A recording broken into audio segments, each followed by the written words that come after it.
Yo guys, let's start with a wild question. Ever thought about living in a world so obsessed with being good that people figured locking up your private parts with some clunky metal contraption was a genius idea? Yup, I'm talking about the infamous Chastity Belt, the medieval myth that's been hyped up like it's straight out of Hollywood. Spoiler alert, it's pretty much total BS. But get this, the same people pushing this crazy story were also covering table legs because they were too sexy. And if you think that's just old news hop on TikTok for like 5 seconds, and tell me we're not still weirdly fixated on controlling bodies. So welcome to our deep dive into the Victorian chastity belt myth versus modern purity culture, locked up or locked out. Grab some chips, cause we're about to unpack some serious historical drama with a sprinkle of snarky fun. Alright, let's talk about the main character here, the chastity belt. Imagine this, a knight in shiny armor off to fight dragons decides to slap an iron lock on his wife's downstairs to keep her pure. Sounds like something out of a dark fairy tale, right? Plot twist, it's basically made up nonsense. Historians like Albrecht Classen have dug into this, and the proof that chastity belts were a big medieval thing is like thinner than a supermodel's waist in the 1800s. Those rusty belts you see in museums, they're either mislabeled torture gadgets, 19th century fakes, or props cooked up to make history spicy for tourists. The earliest mention is from a 15th century text, and it sounds more like a sarcastic joke than a how-to guide for medieval locksmiths. Picture some monks scribbling haha, imagine locking up your wife's junk, and centuries later people took it way too seriously. So why did this myth blow up? Cue the Victorians strutting in with their corsets fainting couches and total phobia of anything remotely fun.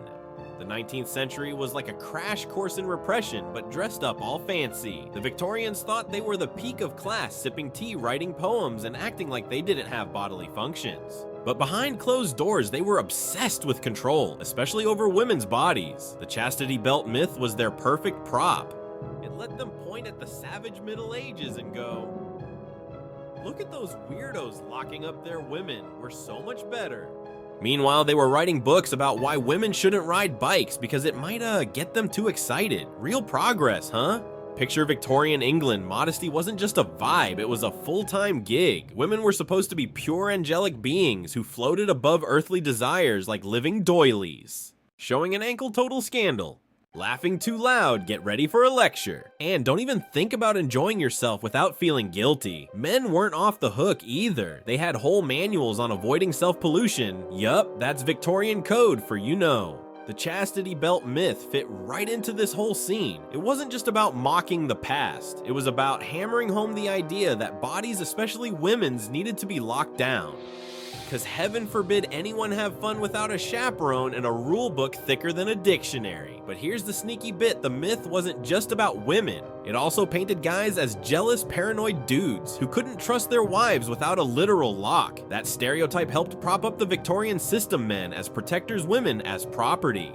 It's like they were saying, we're not that bad, but we still gotta keep everyone in check. The chastity belt became this symbol of a barbaric past they could feel smug about overcoming, even while they controlled people with etiquette books and social shade. It's like trading one cage for another, just with prettier wallpaper. Now you're probably thinking, okay, cool, but we're way past that nonsense, right? Oh, buddy, let's take a quick trip to today. Sure, we're not rocking iron belts or corsets, unless you count Spanx, but have you seen the internet lately? Social media's got its own purity culture, and it's just as judgy as a Victorian tea party. Scroll through Instagram and you'll find influencers preaching high-value dating modesty challenges or how to save yourself for the perfect partner. It's not a physical lock, but it's the same vibe. Someone's always telling you how to live, love, or post. Ever second guess a selfie before hitting share? That's the modern version of worrying your skirt's too short for church. Take the trad wife trend people romanticizing a 1950s fantasy of baking bread and submitting to their husbands all for the gram. Or the no-fap movement, where guys online hype each other up to avoid, well, you know, like it's the moral Super Bowl. It's not a chastity belt, but it's still a performance of being good, just with hashtags instead of padlocks. We're not chaining people up physically, but we're definitely chaining them to expectations, curated, filtered, and algorithm approved. So are we really free, or are we just locked out of real talks about what we actually want? Here's the deal, whether it's a fake medieval relic or a viral purity challenge, the goal's the same: control the story around intimacy. The Victorians used moral panic to keep folks in line. We use likes, follows, and the fear of getting canceled, but why are we still letting these stories, old or new, run our lives? That's what we're gonna wrestle with as we dig deeper. Cause if our ancestors could survive ice ages and giant cats, we can handle a few judgy comments, right? Alright, we've kicked the chastity belt myth to the curb, and peeked into the Victorian obsession with keeping everything locked down, literally and figuratively. But let's go deeper. Why did this ridiculous story about medieval padlocks stick around, and how's it tied to the way we're still wrestling with control over bodies and desires today? Spoiler, it's not just about dusty old books or TikTok trends, it's about power shame and the sneaky ways society keeps us in line. So grab a coffee and let's dive into the messy middle of this story with a big dose of sarcasm for fun. Let's rewind to why the chastity belt myth became such a hit. It's not just cause it's juicy historical gossip, though, let's be real, it's got that gothic drama that makes you want to hear more. The Victorians didn't just stumble on this story, they needed it. By spinning this tale about medieval husbands locking up their wives, they could paint the past as this crazy uncivilized time of iron underwear and barbaric dudes. It was a perfect distraction from their own baggage. Historians like Sarah Bond have pointed out that a lot of those chastity belts were actually Victorian inventions props made to shock museum goers and make the 19th century look super civilized. It's like they were saying, sure, we're uptight, but at least we're not chaining people up. Except, you know, they kinda were just with social rules instead of metal. Picture Victorian England women laced into corsets so tight they could barely breathe all to fit some perfect shape. Etiquette books told you how to walk, talk, even faint without causing a scene. Diaries from women like Florence Nightingale show how suffocating it was to be a proper lady stuck in parlors with nothing to do but embroider and dodge drama. Men weren't exactly living it up either. Pamphlets warned them about moral weakness like it was the plague. The chastity belt myth was an easy way to point at the Middle Ages and go, look how far we've come, while ignoring their own obsession with controlling every sneeze, glance, or stray ankle. It's like they invented fake news before it was trendy, but here's the real tea, the myth wasn't just about laughing at the past. It was about power. By pushing this idea of medieval women locked up, the Victorians could justify their own control, keeping women as pure, delicate angels who needed protection. It also painted men as jealous, controlling types who couldn't trust their wives without a key. That stereotype held up the whole Victorian system, men as bosses, women as property. The chastity belt wasn't real, but the idea behind it was control the body, control the person, and the Victorians were all about control, whether through social shaming or 500-page manuals on how to be a gentleman. Now let's snap back to today, cause surprise, we're not as far from this as we'd like to think. Modern purity culture is like the Victorian era with better Wi-Fi. Social media's turned morality into a performance, and we're all auditioning whether we like it or not. Scroll through Instagram and you'll see influencers preaching modesty as empowerment or high-value dating like it's a job interview. It's not an iron belt, but it's the same energy someone's always telling you how to dress, act, or love to prove you're worthy. Ever deleted a post because you thought it was too much? That's the ghost of Victorian etiquette haunting your phone. Take the tradwife trend, women posting about baking sourdough and submitting to their husbands like it's 1850, all for the likes. It's not a chastity belt, but it's still a performance of being good, just with a Pinterest vibe. Or check out the no-fap movement, where guys online treat self-control like a gold medal, shaming anyone who doesn't join the club. It's like they're channeling Victorian preachers, just with memes instead of sermons. And don't get me started on the clean girl aesthetic, minimal makeup, neutral tones, and this unspoken rule that you gotta look effortlessly perfect to be pure. A 2023 Pew Research study said 60% of young adults feel pressure to curate their online image to avoid judgment. We're not locked up physically, but we're definitely locked into a system judging our every move. What's wild is how these trends thrive on shame, just like the Victorian days. Back then, you'd be shunned for showing too much wrist. Today, you're dragged for a thirsty selfie or not fitting the right vibe. Social media algorithms make it worse by rewarding conformity and punishing anything that steps out of line. It's not a metal lock, but it's a digital one, likes follows, and trolls keep us in check. And just like in the 19th century, it's not just about personal choices, it's about who gets to decide what's moral. Spoiler, it's rarely the people being judged. So how'd we end up here? The Victorians used myths like the chastity belt to justify their control, and we're doing the same with hashtags and influencers. But here's the kicker, we don't have to. The long-term impact of these stories is that they make us question our own desires, our own bodies, our own worth. The Victorians left us with a legacy of shame dressed up as virtue, and we're still untangling it. But we've got something they didn't: access to history, to each other, to a global convo that lets us call out the nonsense when we see it. So why are we still letting these narratives run the show? If our ancestors could outsmart wolves and plagues, we can outsmart an algorithm, right? Here's something to think about. What's one rule you felt pressured to follow, whether it's about your body, your relationships, or your online vibe? And what would happen if you just didn't know? Let's keep that in mind as we head toward the finish line, because breaking free from these myths past and present starts with asking the right questions. Alright, we've shredded the chastity belt myth and called out the creepy parallels between Victorian repression and today's social media purity culture. Now let's get to the good stuff. What does this mean for us? And how do we slip out from under these invisible chains? The Victorians were all about locking down desire, but we're not exactly living in a free-for-all either. From algorithm-driven shaming to recycled ideas about virtue, we're still wrestling with the same old questions about intimacy, freedom, and who makes the rules. So let's dive into the heart of this story, figure out why these myths keep us trapped, and maybe find a way to break free, all while keeping our sarcastic edge on point.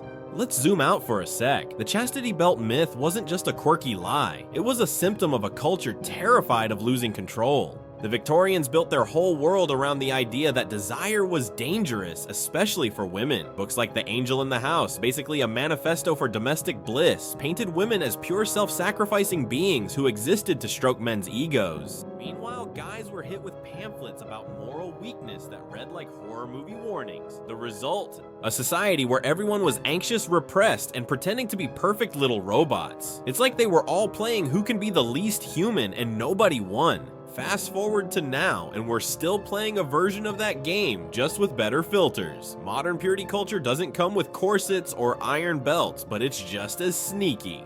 It's in the pressure to curate a flawless online persona where one wrong post can get you canceled faster than a Victorian lady showing her ankle at a ball. It's in the relationship gurus on YouTube telling you to save yourself for a high-value partner, like loves a LinkedIn profile. And it's in the subtle shaming of anyone who dares embrace their desires without a side of guilt.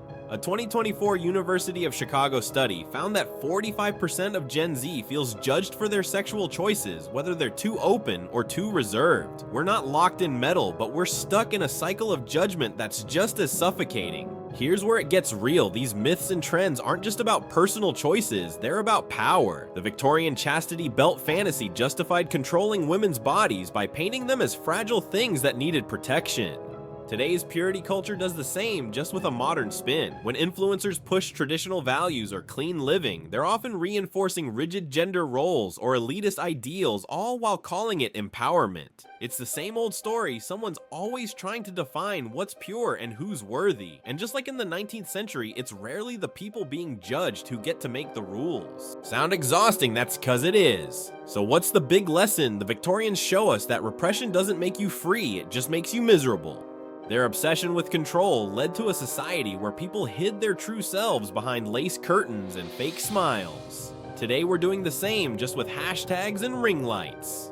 The chastity belt myth was a lie, but it had a purpose. It kept people in line. And when we buy into modern purity trends, whether it's chasing high-value ideals or stressing over our Insta aesthetic, we're falling for the same trick.